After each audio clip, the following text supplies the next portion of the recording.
Alors, suite au projet qui a eu lieu en 2023 à la Maison des Habitants Les Baladins, autour de parents solos, où des femmes ont pu s'exprimer sur leur monoparentalité, on a fait le constat qu'il y avait souvent des mamans notamment qui disaient qu'elles avaient besoin de répit, qu'elles n'osaient pas prendre du temps pour elles, mais qu'elles n'avaient pas aussi forcément, que c'était pas forcément facile de le dire.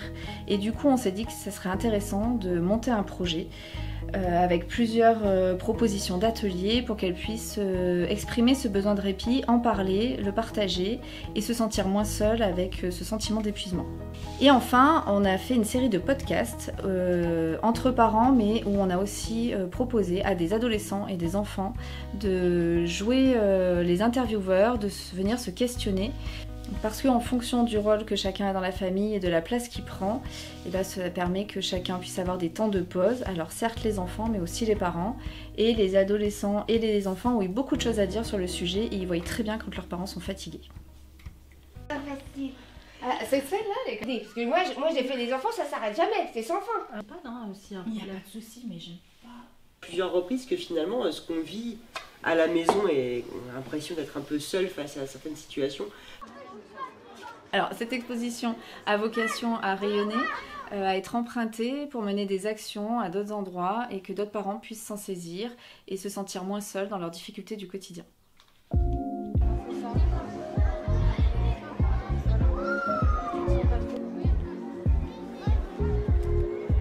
Du coup, c'était très enrichissant parce qu'il y avait des regards vraiment différents selon l'âge des enfants, selon qu'il y avait de la parentalité d'enfants uniques ou plusieurs enfants dans la fratrie.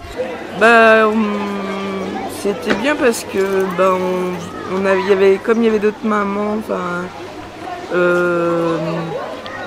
on se sent moins seul, voilà.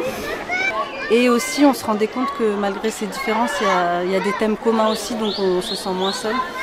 Et voilà, moi j'ai beaucoup apprécié aussi le fait de pouvoir animer aussi, de pouvoir poser les questions, ça me fait prendre du recul. Et du coup j'ai l'impression aussi de sortir de mon rôle de parent, ça fait du bien. J'ai eu une adolescence assez compliquée, on va dire, je me cherchais beaucoup. Alors en fait la cité éducative de Grenoble, elle vise à faire vivre une communauté éducative et à se faire rencontrer les partenaires différents pour agir sur des axes précis. Et on rencontre des porteurs de projets qu'on soutient ou par des groupes de travail, ou financièrement, ou par un travail de mise en lien les uns avec les autres. Et en fait là c'est Nelly de la MDH des Baladins qui est venue vers la cité éducative en nous présentant ce projet. Qui vise à travailler sur le répit parental et sur le bien-être en fait familial. Et le bien-être, l'estime de soi, c'est un des axes prioritaires de la cité éducative. Et là, ce qu'on a trouvé intéressant dans le projet, c'est qu'il est travaillé avec l'espace Jeunes Baladins, avec le périscolaire des écoles de la place, avec la MDH et avec de l'audiovisuel. Et c'est un projet où en fait c'est les enfants qui s'interrogent sur le bien-être de leurs parents. Et donc ça, nous on a trouvé que c'était intéressant. C'était aussi une manière de mettre en lien le périscolaire avec les futurs jeunes qui vont fréquenter l'espace jeune ado, de les faire manipuler aussi l'outil média. Et nous l'esprit critique, le fait de savoir où on va chercher l'info, comment on produit de l'info, c'est aussi ce qu'on soutient dans le cadre de la cité. Et du coup la cité a naturellement soutenu en partie financièrement le projet. Alors moi le premier retour que j'ai eu c'est par Reda, qui est un collègue de l'espace jeune des Baladins, qui m'a tout de suite dit après la première session que les jeunes s'étaient vraiment pris au jeu du podcast, que ça avait été hyper intéressant et que ça avait déclenché des discussions entre parents et enfants mais en fait ça se passe comment à la maison. Et moi je trouve que finalement c'est rarement fait dans ce cas-là.